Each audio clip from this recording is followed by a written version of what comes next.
Selamat siang para sedulur-sedulur YouTube yang saya cintai. Jumpa lagi di kanal YouTube-nya Pak Degun. Oke para sedulur, seperti biasa di siang hari ini kita akan ngobrol-ngobrol santai seputaran timnas kesayangan kita, timnas sepak bola Indonesia, timnas Garuda teman-teman. Jadi teman-teman, oke lah, kita kemarin kalah ya, berhadapan dengan Cina di Stadion Qingdao, Provinsi Shandong, Cina. Oke, kalah, cuman ya namanya pertandingan kalah menang tuh biasa, cuman memang ada hal-hal yang penting menurut saya ya, dan ini merupakan hak para netizen karena timnas sepak bola Indonesia itu milik kita bersama ya teman-teman, bukan milik individu, bukan milik sekelompok orang tertentu, bukan milik golongan tertentu. Yang jelas ada hal-hal yang memang patut kita kritisi sebagai netizen fansnya timnas sepak bola Indonesia. Yang saya paling heran itu adalah kemudian dalam 23 skuad yang akan berhadapan dengan Cina gitu kemarin itu, Eliano Reinders ini nggak masuk dalam daftarnya gitu kan, dan saya nggak ngerti ini ya teman-teman, karena proses mendatangkan Eliano Reinders dan Mesilger ini kan memang dipercepat, diusahakan dengan susah payah oleh jajaran elit PSSI dan tentunya Bapak Erick Thohir, sampai kemudian proses untuk pengambilan sumpah yang seyogianya seharusnya pengambilan sumpah itu dilakukan di DPR RI gitu kan. Pengambilan sumpahnya ini dilakukan di Brussel ya, di KBRI Indonesia di Belgia teman-teman, untuk mengejar waktu kemudian agar bisa mereka berdua memperkuat timnas ketika berhadapan dengan Bahrain dan China. Saya ngerti ya, itu oke lah kalau yang ketika ketemu Bahrain dia cuma dijadikan pengganti. Yang kedua, ketika sama berhadapan dengan Cina itu dia sama sekali nggak masuk dalam daftar 23 skuad yang berhadapan dengan Cina, dan alasannya itu parah sekali teman-teman. Alasannya ini bukan karena masalah cedera, alasannya karena strategi dan taktik. Saya betul-betul nggak ngerti ini kan. Bahkan bayangan saya ini Eliano Reinders ini untuk kemudian diplot sebagai winger kiri atau winger kanan. Walaupun dia sebetulnya naturalnya sebagai wingback, tapi dia punya kemampuan, kalau saya pikir jauh ya, di atas kemudian Marcelino Ferdinand ataupun Witan Sulaiman. Dia pemain ini loh, pemain inti, pemain reguler daripada Football Club Zwolle di revisi divisi Belanda, dan dia memang kayak player, main yang terus 90 menit full ya.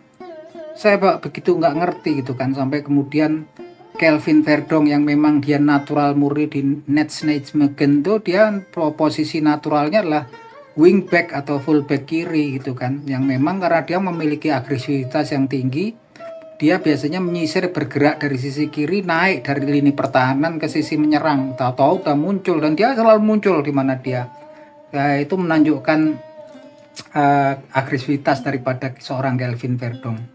Yang juga posturnya, dia kan posturnya nggak seperti pemain-pemain Eropa ya, posturnya nggak begitu tinggi ya. Kelvin Verdong ini sekitar berapa ya, 170-an mungkin ya, saya kurang beda dengan yang lain-lain yang tingginya sampai di atas 180-an ya. Yang memang dia cocok, memang naturalnya sebagai fullback atau wingback yang nggak memerlukan bentrokan body ya teman-teman. Ini dipasang sebagai center back gitu kan, aneh, bin ajaib, saya betul-betul nggak ngerti gitu kan. Dan kemudian Sain Patinama yang di 3 match terakhir itu nggak dipasang menggantikan posisinya Kelvin Verdong gitu kan, yang memang naturalnya kalau si Sain Patinama ini lebih bertahan ya gitu kan, fullback ya. Saya nggak begitu ngerti ini kan, apa sih gitu. Mungkin Sintayong memang pemain internasional, dia lebih tahu dari kita, tapi fans tolonglah dengarkan, kita lihat ini pola-pola yang sangat aneh. Kenapa? Karena memang dia ini kan memang dibiayai besar, didatangkan semua pemain-pemain naturalisasi, semua keinginannya dituruti dan menanggung dari tanggung jawab untuk memuaskan publik Indonesia yang mana penduduknya 280 juta dan 75% sampai 80% penduduknya ini pecandu sepak bola gitu kan. Saya nggak ngerti kalau kemudian kemarin alasan Bapak Erick Thohir kan memang naturalisasi, pengambilan pemain diaspora itu untuk memuaskan publik dalam jangka pendek.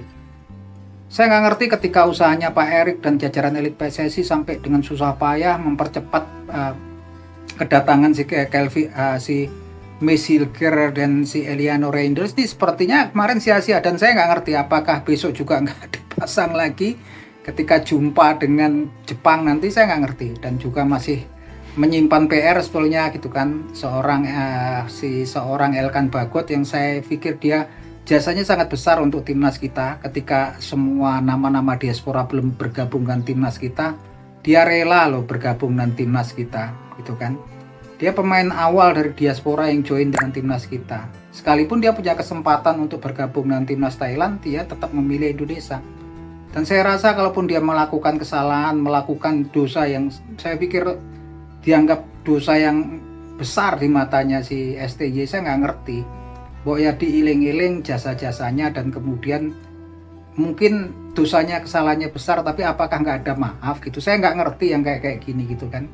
Dengan mudahnya kemudian sudah terputus gitu saja gitu kan. Harusnya tetap terbuka lah pintu maaf, pintu rekonsiliasi. Kasihan lah Elkan Bagot ini kan, dan dia potensial untuk kemudian jadi pemain belakang yang bagus ya, karena dia memang posturnya juga tinggi besar, mirip-mirip Harry Souttar ya, center backnya Australia 196, kalau Harry Souttar 198. Ini potensinya luar biasa si Elkan Bagot, tapi saya nggak ngerti ya teman-teman, kebijakan Elkan Bagot, kebijakan STY yang seakan-akan memang nggak bisa disentuh oleh PSSI. Saya pikir memang PSSI juga harus punya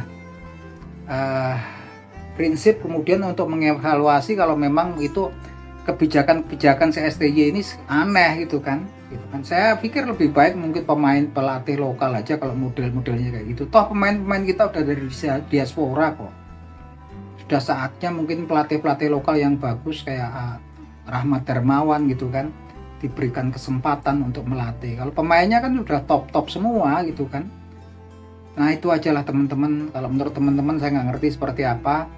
Saya sekedar seorang fans daripada timnas sepak bola Indonesia. Saya merasa berhak kemudian untuk memberikan kritikan terhadap timnas kesayangan saya kalau ada yang nggak beres ya teman-teman. Oke gitu teman-teman, salam seduluran dari Pak Degun.